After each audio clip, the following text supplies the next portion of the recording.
Soon-to-be Hall of Famer Kevin Durant had did a sit-down with his good friend slash agent Rich Kleiman, in which they spoke about a bevy of topics, ranging from his impact in OKC to where he falls in the GOAT conversation. And in this current media landscape, it's great to see Kevin Durant having a medium in which he could express his thoughts and opinions on what's going on around the league, as he is one of the most misunderstood players of this era.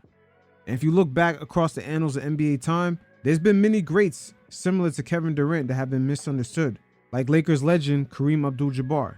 But you guys check it out, and every once in a while, I'll check in.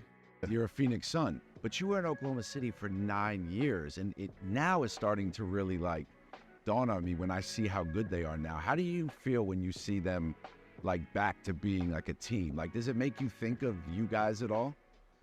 No, I mean, I knew that the leadership there was smart enough to figure out how to continue to build the brand for one, and then build the team. When you have your first entry into the NBA is Sam Presti, you got great players like Russ, James, myself, Serge Ibaka. You got veterans like Perk.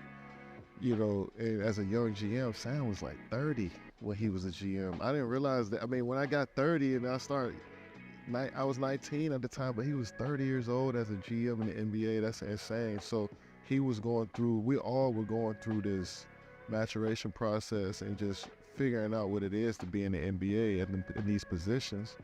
Damn, Sam Presti was 30. He must be a wizard by now.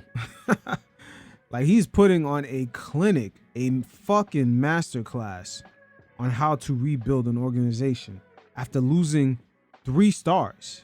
They pretty much drafted back-to-back MVPs. I've never seen this before. And I kind of knew how smart Sam was, that he'll figure it out. You know what I'm saying? But the craziest part is seeing the city itself. Because when I first got there, it was one skyscraper building, not many hotels. It wasn't much going on downtown. It was just a raw city that hasn't been exposed to I feel like it was exposed to the rest of the country. And now you go there, they have resort hotels, they got multiple skyscraper buildings, and building towards eventually having an all-star game there, which does so much for a city. You know what I'm saying? So I look at my time at OKC from that perspective, because we helped build a city up more so than just build a fan base for basketball. I felt like we built up the core and the culture of what this town is going to be about. And OKC should definitely show much love to Kevin Durant. There was a year in which a tornado devastated down there, and Kevin Durant donated millions of dollars to get people back on their feet. And all of that stuff comes together, and I realized what it's like not having a team in your market as opposed to having one. So for us to be expansion and do what we're doing now, and to see where they are now, I feel a part of it. Sam Presti took me in, your whole coaching staff, and I swear to you, as a New York sports fan, and New York sports fans are the best. I always stand behind New York, obviously. But I had never seen a connection like fans and players had, I had seen in Oklahoma City, where when I walked in, the people at the concession or the people that were taking your ticket felt like they were your family, right? Yeah. But I feel like the thing was, you did grow up with that city, and that city grew up with you, and it felt like a family loss, and it was bigger than basketball. And the Warriors part of it was just all right, that'll add to the fire, but yeah, it was really that this family had to separate. Yeah, and I understood that, and I didn't underestimate people's feelings about me not being a part of that family anymore. I took that in and gave it thought and understood what it meant, and gave people their space and time to process it how they processed it, and then we'll have a conversation later. But at the end of the day, Kevin Durant had to do what was best for him. At the time, just creating a winning formula with Russell Westbrook as his wingman, it just reached its peak. And as simple as that. Because now, even looking back, no one has nowhere near the playoff success with Russell Westbrook as their wingman than KD. And this is after Westbrook has been with LeBron James, James Harden, Carmelo Anthony, and with Paul George.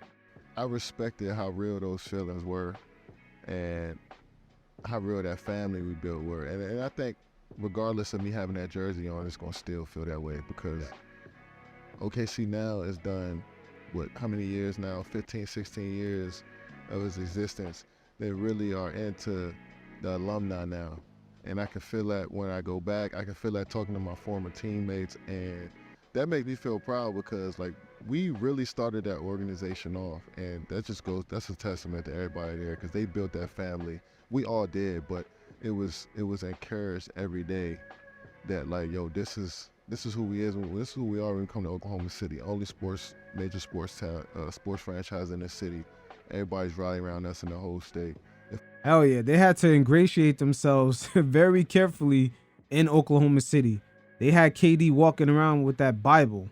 I'm not sure if you guys forgot about that, but he definitely was walking around with that Bible, and it makes sense. You know, you want to relate to the people that's there, but things have definitely advanced since then.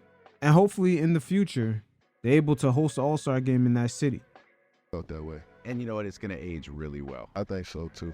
And even though it was rough for me with the fan base and some of the people that worked in the organization for a year or two, it was rough. But when I started to reflect on it, it was just like, it was special what we did, regardless of championships or not. I think that building a culture there so fast like we did, and woo, that statement right there can't even do any justice. Them boys came up so quick. Just that San Antonio Spurs team of 2012, they were so good during the regular season, and Durant and Westbrook came out of nowhere and just dusted them out the playoffs. That's something that's really never talked about. And also the fact that they pushed the Warriors to the brink, where it took an all-time performance from Klay Thompson, just knocking down all those threes to actually get the Warriors out of that series. It's an untold chapter in the Kevin Durant story. Building a core fan base, not just in Oklahoma, around the world. I see people still Thunder fans from those days. That meant a lot. You know, winning championships and being at the highest level, I gained a lot of perspective on like, what am I truly doing this for? Because when you reach the mountaintop and all we covered is an NBA championship, and when you finally get there, you start to realize like, this is not it. It's like, it's not the only thing you want to do. It's like, you want to continue to keep going after that. Then you do it for a second time. It's just like, damn, have I accomplished everything? What's really pushing me to continue to wake up every day and do this? And it went back down to just like, I truly just love the craft. And that's what's keeping me up every day, regardless of what happens around that and the results from that. I just enjoy the craft. And that's something that's, that I've learned from winning and losing and just being in the league over time, that it's simply about perfecting what I'm doing every day.